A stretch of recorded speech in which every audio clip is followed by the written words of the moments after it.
दोस्तों, richer season 4 का 4th episode आ गया है और जिसने भी इसके पिछले 3 एपिसोड नहीं देखे, डिस्क्रिप्शन और आई बटन में लिंक है, जाकर देख ले। जिसमें हमने देखा कि ट्रेन के अंदर रीचर के सामने ही एक एना नाम की औरत खुद की जान ले लेती है, जो कि FBI के ऑफिस में काम करती थी। अब क्योंकि वो रीचर के सामने मरी थी, इसलिए रीचर से भी पूछताछ की जाती है, लेकिन उसके खिलाफ कोई भी ऐसा सबूत नहीं मिलता जिसके जरिए उसको कैद किया जा सके। अब क्योंकि हमारे हीरो को कोई काम धंधा नहीं है, इसलिए वो खुद ही ये केस सॉल्व करने के लिए पीछे पड़ जाता है, जिसमें 2 लोग उसका साथ देते हैं। एक तो था एना का भाई मैरिक और दूसरी थी डिटेक्टिव तमारा। अब इन तीनों को ही शक था कि कांग्रेसमैन जॉन सैमसन इस घटना के साथ जुड़ा हुआ है, लेकिन छानबीन करने पर पता चलता है कि उसका इस घटना से कोई भी लेना देना नहीं है। लेकिन तभी रीचर की नजर सैमसन के चीफ ऑफ स्टाफ नोलन काहिल पर पड़ती है, जो कि उस समय उस ट्रेन के अंदर ही मौजूद था जब एना ने खुद की जान ली। इसलिए जब रीचर सैमसन को साथ लेकर नोलन से मिलने के लिए जाता है तो पूछता है कि उस वक्त तुम ट्रेन में क्या कर रहे थे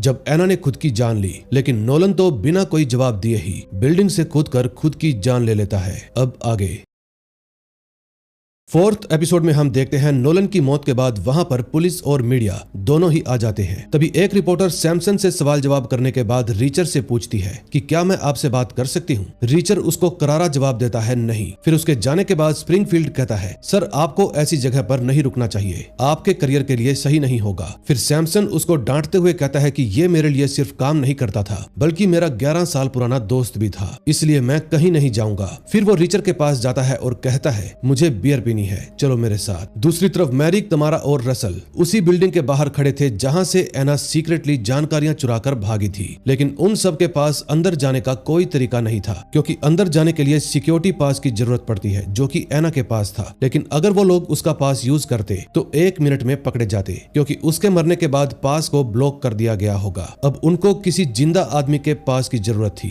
तभी वहां पर एक औरत आती है जिसकी कार में सेम वैसा ही पास लगा हुआ था, इसलिए वो सब उसको चुराने का प्लान बनाते हैं। फिर वो उस लेडी के पीछे पीछे रेस्टोरेंट में चले जाते हैं और मैरिक जानबूझकर उस औरत से टकरा जाता है, जिसके कारण उसकी कार की चाबी नीचे गिर जाती है और उसके कपड़े भी खराब हो जाते हैं। फिर तमारा उसकी कार की चाबी को चुरा लेती है और मैरिक उस औरत से माफी मांगकर मामला रफा दफा कर देता है। दूसरी तरफ रीचर और सैमसन बियर पीने के लिए जाते हैं। वहाँ सैमसन बताता है कि नोलन मेरा सीनियर हुआ करता था, लेकिन फिर बाद में मैंने उसको अपना चीफ ऑफ स्टाफ बना लिया, क्योंकि सबकी उससे फटती थी और उसको कोई धमका भी नहीं सकता था। उसने मुझे भी अपने ही जैसा बनाया। रीचर कहता है, फिर तो तुम दोनों की सोच एक जैसी होगी, तो क्या तुम मुझे बताओगे कि ऐसी कौन सी हालत होगी जिनसे मजबूर होकर तुम छत से कूदना पसंद करोगे, जैसा तुम्हारे दोस्त ने किया था। सैमसन कहता है कि ऐसे तो मैं क्या ही बता सकता हूँ, मैंने आज तक कुछ भी ऐसा फेस नहीं किया। फिर रीचर पूछता है कि आप मुझे ये बताओ कि आपने इंडोनेशिया में क्या किया था, क्योंकि उस मरी हुई औरत का बेटा अभी भी गायब है और हो सकता है कि वो उन गुंडों के पास हो।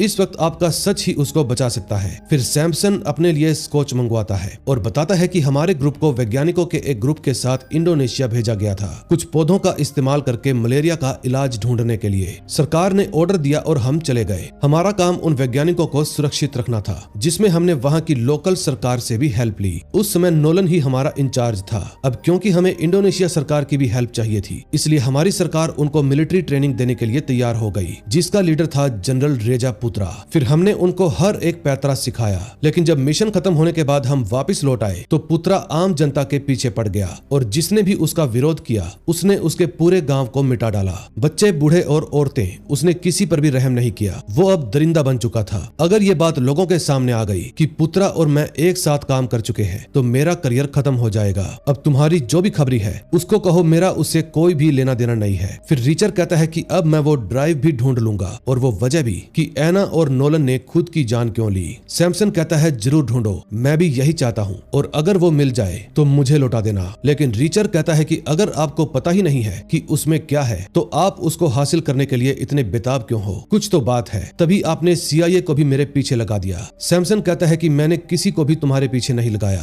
और मैं अभी इतना बड़ा भी नहीं हुआ कि CIA मेरे इशारों पर काम करे। मैं तो बस इतना ही चाहता हूँ कि उस पेन ड्राइव में जो कुछ भी है वो हमारी आर्मी की प्रॉपर्टी है, इसलिए सही सलामत उनके ही पास पहुँच जानी चाहिए। रीचर कहता है, पहले मैं उस पेन ड्राइव को ढूंढकर खुद देखूंगा और फिर फैसला करूंगा कि मुझे क्या करना है। फिर जब रिचर वहां से बाहर जाता है तो वहां उसको मिसिस सैमसन मिलती है और वो रिचर को कहती है कि मैं जितना भी तुम्हारे बारे में जानती हूँ, तुम वो इंसान हो जहाँ भी जाते हो मुसीबत खड़ी कर देते हो। रिचर कहता है मेरी माँ भी यही कहा करती थी कि मैं जहाँ भी जाता हूँ मुसीबत मुझे ढूंढ ही लेती है। मिसिस सैमसन कहती है तो फिर तुम हमसे दूर ही रहो क्योंकि हम कोई और मुसीबत में नहीं पड़ना चाहते। अगले सीन में हम देखते हैं तमारा गेट पास का यूज करके उस बिल्डिंग के अंदर घुस जाती है और अंदर जाकर एक लेडी से मिलती है जो कि वहाँ की सुपरवाइजर थी। तमारा बताती है कि अभी अभी पेंटागन से मेरा यहाँ पर ट्रांसफर हुआ है और मुझे एना की जगह पर असाइन किया गया है। फिर वो लेडी तमारा को उसकी जगह दिखाती है। तमारा कहती है कि लास्ट मिनट पर मुझे ये काम सौंपा गया है, इसलिए मुझे तो पता भी नहीं है कि मुझे करना क्या है। लेडी बताती है कि हम कागजी फाइलों को डिजिटाइज कर रहे हैं, इससे काफी स्पेस बनेगा। फिर वो एना की आईडी को लॉग इन कर देती है और कहती है शाम तक तुम्हारी खुद की आईडी भी बन जाएगी। फिर काम समझाकर वो लेडी चली जाती है।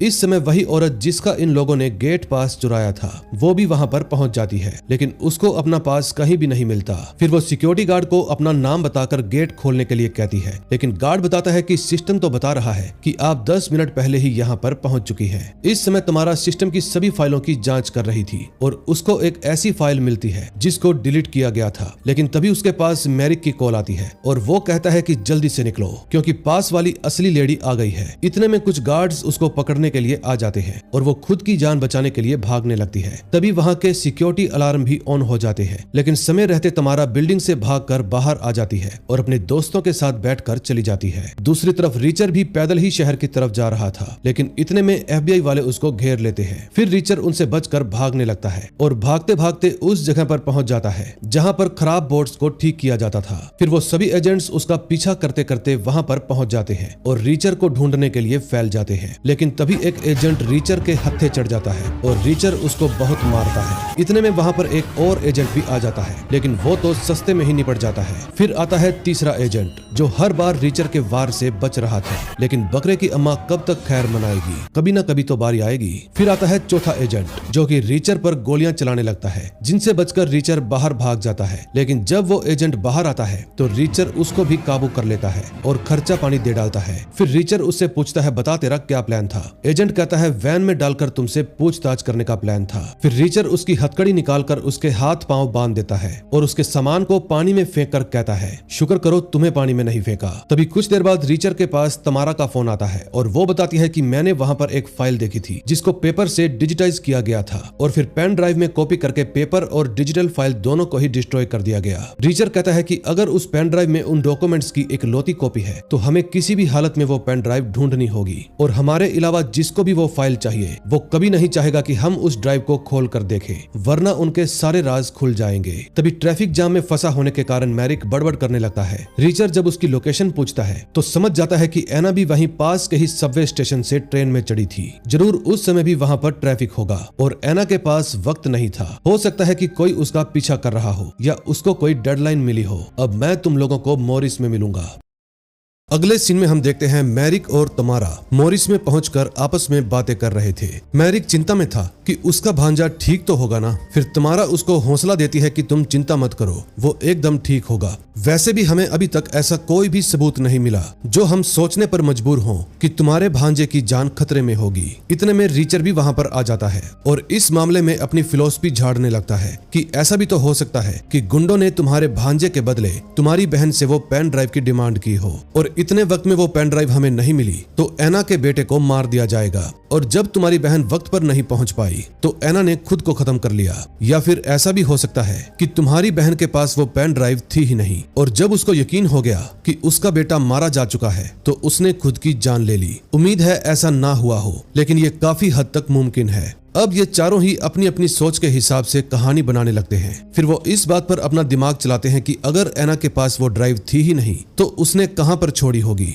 तमारा कहती है कि अगर वो उस पेन ड्राइव को लैला को देना चाहती थी तो जरूर उसने वो ड्राइव लैला के होटल पर पोस्ट की होगी, लेकिन डिलीवर होने से पहले ही लैला को होटल छोड़ना पड़ा। तभी तमारा के पास डिटेक्टिव शॉन का फोन आता है और वो बताता है कि हमें एक लाश मिली है, शायद वो बैन की होगी। ये बात सुनते ही मैरिक टूट जाता है। तभी तमारा कहती है कि मैं और रसल मैरिक के साथ मुर्दा घर जा रहे हैं। रिचर तुम जाकर लैला के होटल में उस पेन ड्राइव को ढूंढो। फिर वहां से निकलते वक्त रिचर लैला को भी होटल में बुला लेता है, लेकिन पूछने पर रिसेप्शन रिसेप्शनिस्ट मना कर देता है कि हमें कोई पार्सल नहीं मिला। फिर रिचर्ड गुस्से में वहाँ से बाहर निकल जाता है और लैला को कहता है कि मुझे मुर्दा घर जाना है, ऐना का बेटा मारा गया। ये बात सुनकर लैला कहती है कि इसका मतलब मैं ही उन दोनों माँ बेटा की मौत की जिम्मेदार हूँ। तभी रिचर्ड की नजर एक आदमी पर पड़ती है जो उनकी ही तरफ आ रहा था, इसलिए वो लैला को भागने के लिए कहता है। फिर वो दोनों भागकर सबवे स्टेशन पहुंच जाते हैं। तभी रिचर्ड होशियारी दिखाता है और लैला को ट्रेन में बंद करके कहता है कि मैं इनको निपटा कर आता हूँ। इतने में एक गुंडा रिचर्ड के पीछे आकर खड़ा हो जाता है और गन पॉइंट करके कहता है जल्दी से वो पेन ड्राइव हमें दे दो।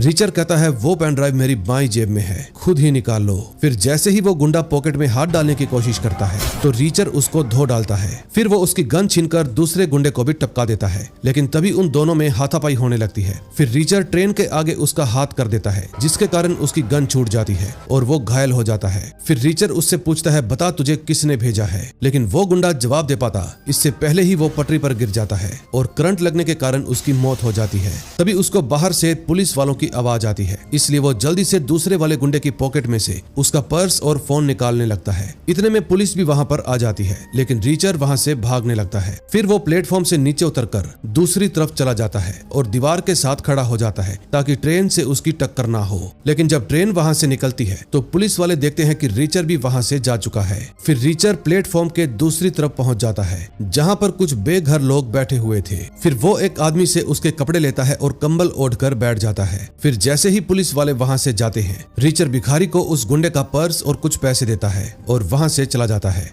अगले सीन में हम देखते हैं मैरिक जब अपने भांजे की लाश देखने के लिए जाता है तो पूछने पर पता चलता है कि उसकी लाश कचरे में से एक सफाई वाले को मिली है। ये बात सुनकर मैरिक और भी टूट जाता है और कहता है कि मेरी बहन इतना कुछ झेल रही थी, लेकिन उसने मुझसे हेल्प नहीं मांगी क्योंकि उसकी नजरों में मैं एक फालतू सा ट्रैफिक पुलिस वाला हूँ। फिर वो निराश होकर वहाँ से चला जाता है। दूसरी तरफ रिचर्ड जब सुरंग से बाहर निकल रहा था तो उस गुंडे के फोन पर कॉन्फ्रेंस कॉल आती है जिसमें उसके साथी कहते हैं कि हम जल्दी ही प्रिंसेस टावर पहुंचने वाले हैं, यानी कि उनको लैला का एड्रेस पता चल चुका था। इसलिए रिचर्ड लैला के नंबर पर कॉल करने की कोशिश करता है, लेकिन उसका फोन ही नहीं लगता। फिर वो उसकी जान बचाने के लिए भागकर वहां से जाने लगता है। इतने में लैला भी अपने होटल पहुंच जाती है, लेकिन जब वो लिफ्ट में जाती है तो वहां पर उसकी फ्रेंड अमीशा भी आ जाती है जो कि खाने पीने का कुछ सामान लेकर आई थी। दूसरी तरफ तमारा और उसके साथी बेन की पोस्टमार्टम रिपोर्ट लेने के लिए जाते हैं, जहां उन्हें पता चलता है कि बेन को भी उसी हथियार से मारा गया है जिससे उसकी गर्लफ्रेंड को मारा गया था। तभी हम देखते हैं कि लैला जब अपने रूम में जाती है तो देखती है रूम का दरवाजा पहले से ही खुला हुआ था।